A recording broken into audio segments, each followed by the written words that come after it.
Market किंगमध्ये आपलं स्वागत आहे. एंजल वनमध्ये आपण पेनी स्टॉक टपारिया हा शेअर पाहणार आहोत. टपारिया ही टूल्स कंपनी आहे आणि चांगला रिटर्न दिलेला आहे. मागच्या काही काळामध्ये 4 रुपयाचा शेअर आज 9 रुपये 19 पैशाला गेलेला आहे. त्यामध्ये प्रोमोटर्सची भागीदारी आहे 69.72%. खूप चांगला परफॉर्मन्स आहे.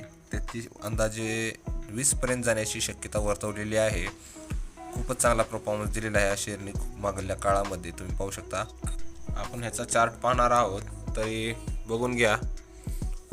आपण यावरती मार्किंग करूया. पाहताय तर तुम्ही दिसते तुम्हाला हा शेअर बघा कसा वरती जात आहे आणि याची आपण मागलची हिस्ट्री पाहिल्यानंतर आपल्याला समजून जाईल की अशा शेअर 20पर्यंत जाण्याची शक्यता अशी दाट वर्तवलेली आहे आणि तो नक्कीच या वर्षामध्ये 2025 नवीन वर्षामध्ये गाठेन असं वाटते.